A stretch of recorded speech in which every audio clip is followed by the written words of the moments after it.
Welcome back to the Power Public YouTube channel. Today's video is part 2 of the Q&A, so let's get to it.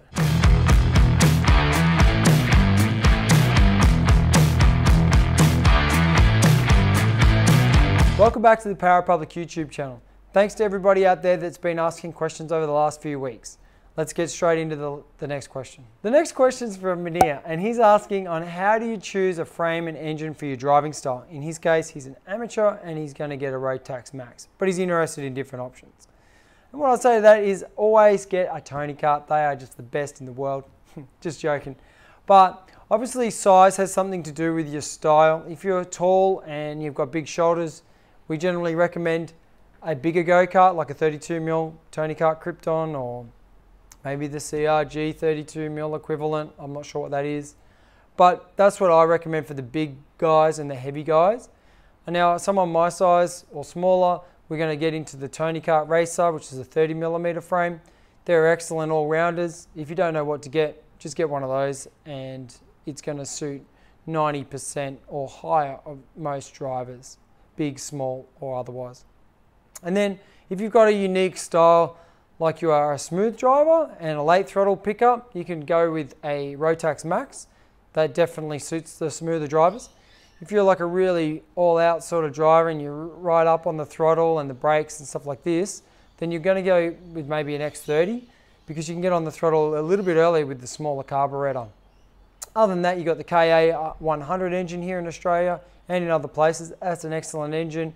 It's only a 100cc engine. Doesn't quite have the torque of the bigger 125s, so you can get on the accelerator a little bit earlier with those as well. So there's a few options for you. Thanks for the question. All right, the next question is from Neil Robertson. He's asking, which are the best brake pads for your OTK and are there different types? Now, there is different types available. They're aftermarket. From OTK, it only comes the standard OTK pad. That's what I use. I've never really felt the need to change pads. They always work really well, especially the ones on the new ones, the BSDs on the 401R and the 801R Krypton, which is the kart we're currently running.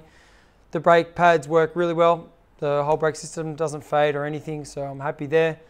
So when you would try an aftermarket pad like a Frixa or something like this, there's normally a soft, a medium, and a hard. If you had some sort of issue with your sensitivity of your brakes, like you couldn't press the brake pedal hard enough to get them to lock up or whatever, you could probably go to a softer pad that's going to bite in a little harder.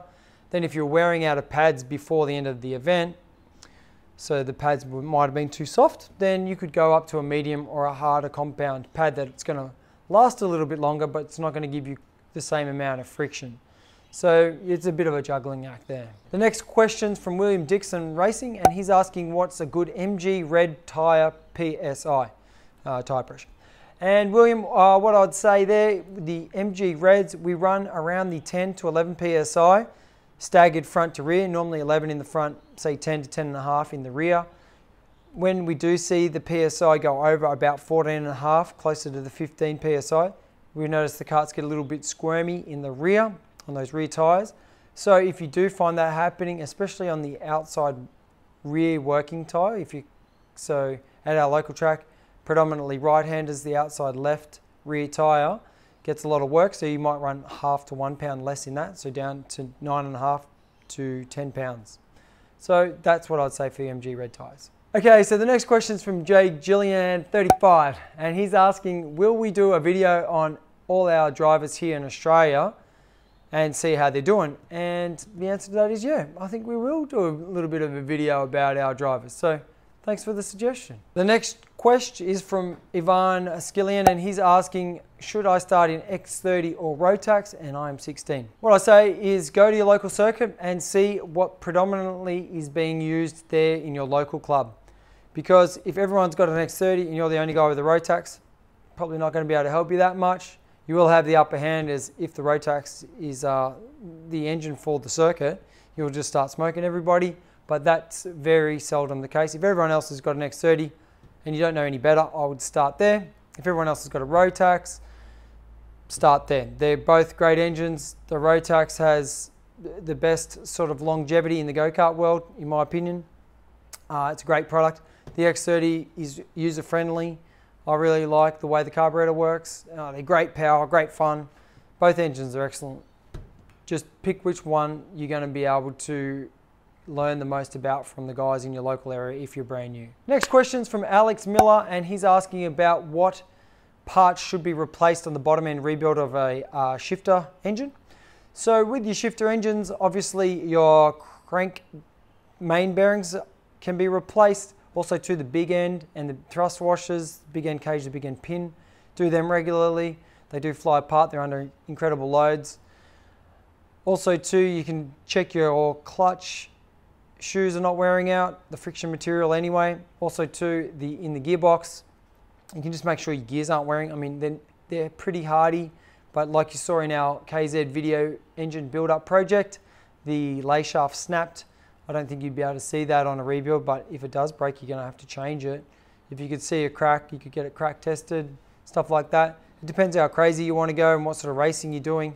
If you're just a bit of a fun shifter kart driver, most guys just run them until they sort of expire, unfortunately. But if you want to stay up on your progressive maintenance, change as many parts as you can every time you get it into your local engine rebuilder. Next question is from Argentina, Gil Martino, hopefully that name's right. And he's asking, when we do a deep clean on a go-kart, what some of the products that we use? Okay, thanks for that great question, Jill. Now we do cover this subject in depth over on our brand new Racing Rituals tutorial, and that's over on our website, and you can click that link in the description below.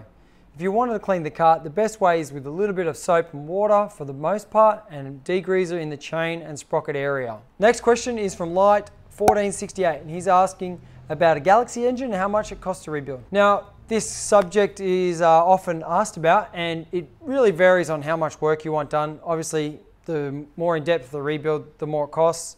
If it's just a standard top end rebuild here in Australia, you've got the piston, the ring. Do you want to change the reed cage? Do you want to change the reed pedals? There's too many variables to really nail it down. But if you do want to quote, please feel free to contact us through our website, www.powerrepublic.com.au, and I'll get back to you with all the things that you need. Next question's from Andrew Grimmer, and he's asking if we could do a video on how to analyze your data. Now, we have covered this subject a couple of times on the Micron videos. We're going to leave those links in the description below. The next question's from Gilomo Stereo.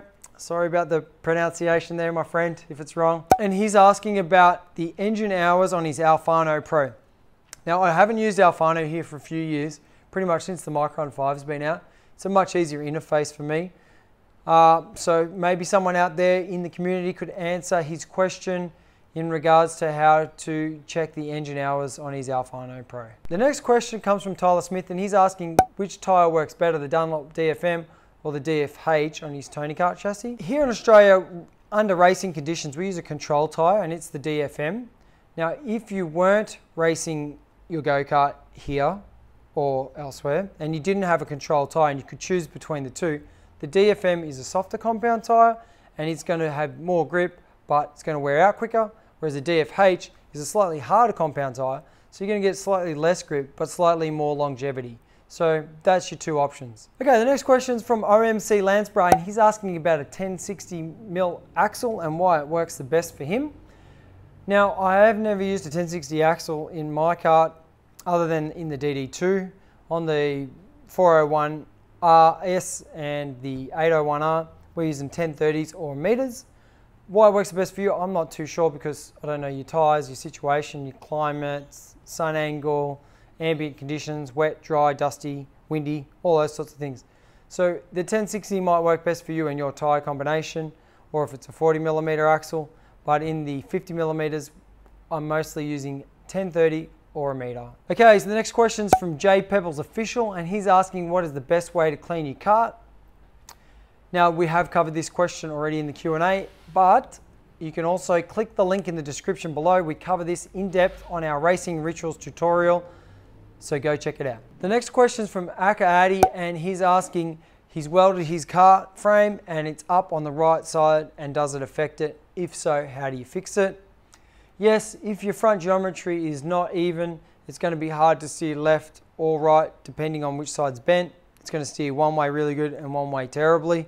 So what you need to do is you need to watch our video on how to check if your chassis is bent. Click that in the description below. Otherwise, you're going to take it to your kart shop, or someone with a kart frame or a kart bench, and they're going to straighten it for you if you can't do it yourself. So do that before you hit the track. Make sure your camber and caster and everything checks out and it's as perfect as possible. Otherwise the kart's going to handle really badly. If you're just recreational karting, it's probably not going to affect you that much, but if you're really serious about racing, make sure it's perfect first. Okay, the next question is from Matty Woods, and he's asking if it's okay to use super glue on your brake calipers. Now Matt, that is a definite no deal. I know you did use it at the last club day, you cheeky bugger, but obviously you want to try to not break your brake calipers before you get to the event. So Matt, get down here and get those brake calipers fixed properly. Next question's from Ayrton Della, and he's asking, is it better to transport your car in a trailer or a van? I use a van and I use a trailer. Both are pretty good. If you haven't got a car, buy a van. They're excellent for go-karting, especially if you've only got the one kart for yourself, or maybe 2 karts maximum. Otherwise, you're going to need to branch into a trailer. They're a little bit more expensive, but you can detach them at the end of the weekend and leave them at home if you've just got a normal car. Next question's from Macca. He's a friend of ours here in southeast Queensland, and he's asking, is green really the best colour for a go-kart? Well, it is all preferential, but green is the original and still the best Tony kart. So make sure, Macca, when you're shopping next time, you get yourself the real deal. And lastly, for this week, it's the JH Karting. He's asking, where's all the DD2 videos, man? And unfortunately, my friend, we sold the DD2 just recently, so you're gonna have to wait till next year when we get a brand new Evo DD2 engine in. We'll do an unboxing video.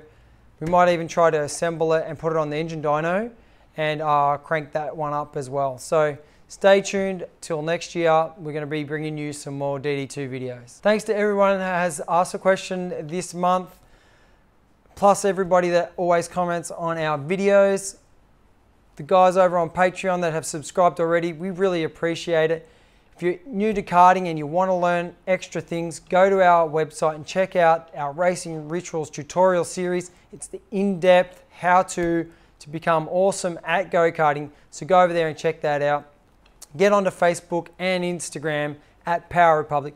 Go to our website, www.powerrepublic.com.au. Grab yourself a t-shirt or a brand new go-kart. Thanks for watching. See you in the next video. Okay. You ready? On a deeper level in our new Racing Rituals tutorial series, and you can click that link here and that'll take you over there. But you don't want to do that. Jill, we cover this subject. Jill, we cover this. One take.